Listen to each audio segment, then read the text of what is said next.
Ser Podcast. Las 8 de Hoy por Hoy en Ser Podcast.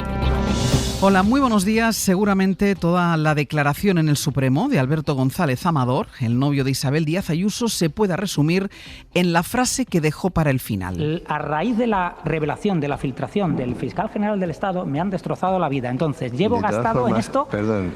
Es que no sé, es que lo que puede pasar es, o me voy de España o me suicido, porque el dinero que llevo gastado, el destrozo personal, etcétera. Entonces yo digo, si esto va a ser siempre así, me escapo.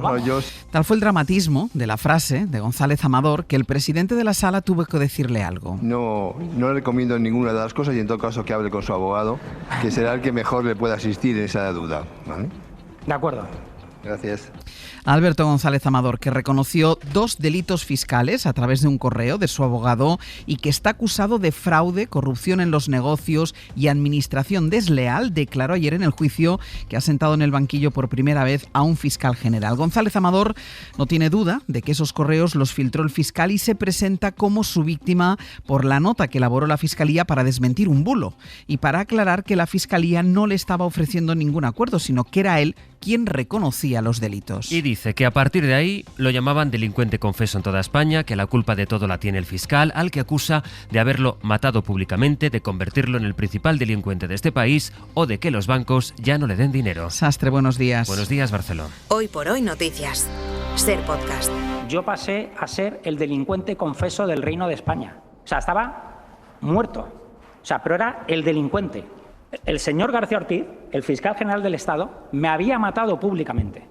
Me había destrozado por completo. A partir de ahí, yo lo que detecto es que se abre la veda contra mí. Es decir, la columna vertebral de mi vida es que soy un delincuente confeso. Hasta el punto que todo lo que rige mi vida es porque soy un delincuente. Si tengo un buen coche, es que soy un delincuente confeso. Me compro una casa a través de una hipoteca, con mis impuestos de la declaración de la renta pagados, que la agencia tributaria no dijo nada, pero es un delincuente confeso. El banco me cortó la financiación. Una trabajadora mía, una médico especialista, con un salario bastante bueno para la edad que tiene, muy por encima de la media, no ha podido alquilar una casa, porque cuando pidió el contrato de trabajo y se lo di, le dijeron, oye, hemos visto la empresa que es. Tengo un estudio de Google en el cual hay una relación de 14-1 sobre Alberto González Amador, novio de Ayuso, pareja de la presidenta, frente a la invasión de Ucrania o la guerra de Ucrania.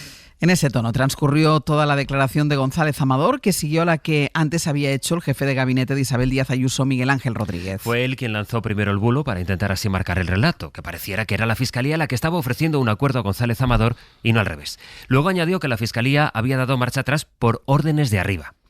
Ya había dicho Miguel Ángel Rodríguez en la instrucción del caso que eso él se lo inventó, que fue por intuición, que tiene ya el pelo blanco de tanta experiencia. Ayer ya en el juicio ahondó en ese argumento. Una de mis obligaciones como jefe de gabinete es cuidar de la reputación de la presidenta. Y cuando ha entrado en tela de juicio la reputación de la presidenta es cuando he salido. Pero usted aquí dice, la misma Fiscalía dice que ha recibido órdenes de arriba. ¿Esto lo ha sacado usted de algún sitio? No tengo ninguna fuente. Es un mensaje sin apoyo en una fuente. Es que yo soy periodista o trabajo en política. No soy un notario que necesite una compulsa. Usted dijo que si le llamaban a declarar en el juicio del fiscal general del Estado, el fiscal general del Estado iría para adelante. ¿Lo recuerda usted? Era un pronóstico y no desacertado. Declararon también ayer varios fiscales que defendieron a García Ortiz. Una de ellas fue la fiscal de Sala, Esmeralda Rasillo, que habló del borrado que hizo de su móvil el fiscal general. Esto es uno de los principales indicios que hay para acusarle. Y ella, Rasillo, sostiene que esto es lo habitual. Y en los 3 años que don Álvaro García Ortiz lleva de fiscal general del Estado, ¿podría decirme el número nada más, el número de veces en que cambió de teléfono móvil? Según lo que me consta aquí, 1, 2, 3, y he de indicar este último cambio que se ha producido recientemente por la renovación del contrato. Pedro Jiménez, buenos días. ¿Qué tal, Ángeles? Buenos días. Era la gran oportunidad de González Amador y de Miguel Ángel Rodríguez para señalar al fiscal general, y eso es lo que hicieron. El jefe de gabinete de Ayuso y su protegido quisieron colocar en el Supremo el mensaje de que el Estado puso en marcha toda su maquinaria para arruinar la vida personal y profesional de un ciudadano particular por el mero hecho de ser la pareja de una rival política. Ahora hay que ver el valor que dan los 7 magistrados a la sucesión de quejidos a la que asistimos ayer, especialmente durante la declaración de Alberto González Amador, un González Amador que, a diferencia de lo que declaró en fase de instrucción cuando se puso de perfil ante las preguntas de si sabía que pactar una conformidad suponía reconocer sus delitos, en el juicio fue mucho más claro. Dijo que sus abogados le explicaron que pactar implicaba reconocer los hechos. Lo quería hacer rápido y sin ruido, fueron los términos que yo utilicé. Ellos me dijeron que si quería ese camino, lo mejor era conformar, porque la conformación estaba a la orden del día, como no tenía antecedentes penales, decían que podía ser una pena mínima y una multa que era proporcional. El novio de Ayuso sabía, por tanto, que para cerrar esa causa tenía que declararse culpable de un fraude fiscal de 350.000 euros por la venta de 2 millones de euros en mascarillas, pero cuando trascendió esa confesión, se querelló contra la Fiscalía y negó que fuera un defraudador confeso. La sesión sigue hoy, ¿no? Esta mañana sigue la sesión. Declaran el dimitido secretario de los socialistas madrileños, Juan Lobato, y la actual número 2 en el PSM, Pilar Sánchez Acera, la antigua asesora del Gobierno, que también manejó ese correo electrónico con la confesión del novio de Ayuso. Es la vía Moncloa que abrió el juez instructor Ángel Hurtado, que inicialmente consideró que el correo que se investiga salió de la Fiscalía rumbo a la sede del Gobierno para acabar en prensa. Sin embargo, cuando citó a declarar a Sánchez Acera, y ella demostró que lo que tenía era un pantallazo, un documento distinto del que manejaba la Fiscalía, su planteamiento se desmoronó, aparcó esta línea de investigación, pero la recuperó en el auto con el que envió al banquillo a Álvaro García Ortiz cuando dijo aquello de que el fiscal general, siguiendo órdenes de Moncloa, la sala de apelaciones le corrigió, no había el más mínimo indicio para sostener esa afirmación. Seguimos en el abierto, Pedro. Un abrazo. El otro protagonista del día es el ministro Ángel Víctor Torres por el informe de la UCO que lo vincula con la trama Koldo, Ábalos y Aldama por la compra de mascarillas cuando él era presidente de Canarias. Informe que incluye no solo los mensajes, sino también las notas de voz que le enviaba y demuestran cómo se implicó para agilizar el pago a la empresa de Aldama. Buenos días, Koldo. Llevo desde el viernes y ayer incluso con el consejero centrado en este asunto. Hay resistencia de ANA no a pagar esas facturas, sino a hacer los abonos sin las comprobaciones de las validaciones, porque hay un conjunto de empresas que tienen dificultades. Yo le he trasladado la... Se recogen también las respuestas que le daba Koldo. Agradezco en el alma tu implicación personal y otra cosa no, pero te doy mi palabra de que me vas a tener para lo que te salga de los cojones. Y eso sí que cumplo, ¿vale? Un abrazo. Bueno, con todo, no hay en el informe mensajes en los que Torres medie para que la empresa a la que tenía que contratar Canarias fuera la de Aldama.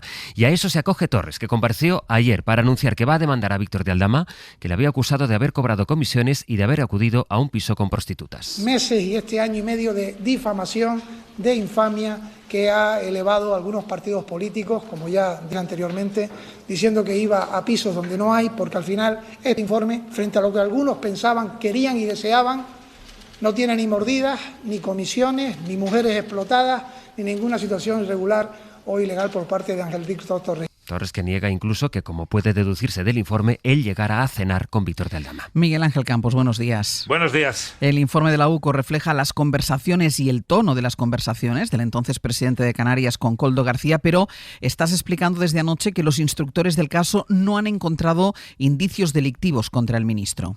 No vemos indicios para elevar exposición razonada al Supremo para encausar a Ángel Víctor Torres por las mascarillas. Ángeles, es la respuesta literal a la SER de fuentes directas del procedimiento que se sigue tanto en la Audiencia Nacional como en el Supremo después de analizar el último informe de la UCO y el resto de actuaciones practicadas hasta hoy. Es por ello que, por lo que el juez del Supremo, Leopoldo Puente, solo propuso juzgar este lunes a Ábalos, Koldo y Aldama por la pieza de las mascarillas. Estas fuentes del caso afirman a la SER que evaluaron ese informe de la UCO, que había llegado a la justicia 4 días antes, y concluyeron que no había indicios para imputar a Ángel Víctor Torres. En caso contrario, el juez Puente hubiera retrasado la emisión del auto de procesamiento de las mascarillas hasta concretar los indicios delictivos contra el aforado ministro de Política Territorial. La investigación de las mascarillas de Canarias, subrayan las fuentes consultadas por la SER, va a continuar en la Audiencia Nacional porque no afecta a aforados. Campos, gracias. Hasta luego. Y además hoy declaran ante el juez los dos fiscales que denunciaron intentos de soborno de la exmilitante socialista Leire Díez, conocida como la Fontanera de Ferraz. Declaran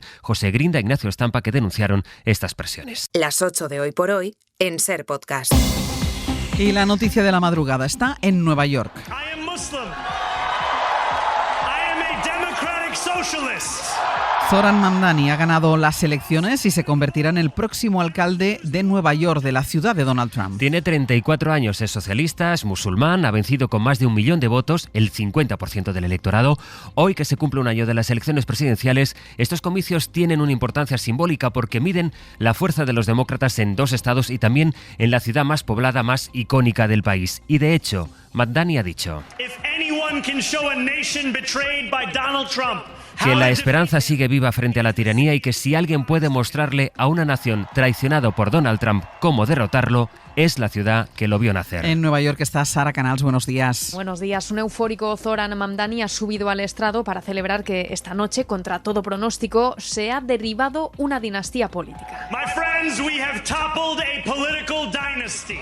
En un discurso donde ha ensalzado la clase trabajadora, los migrantes y ha prometido un mandato para el cambio, una nueva forma de hacer política y una ciudad más asequible. Y ha proclamado: New York will remain a city of immigrants, a city built by immigrants. Que Nueva York seguirá siendo una ciudad de migrantes, construida por migrantes, impulsada por migrantes y a partir de ahora, as of tonight, led by an immigrant.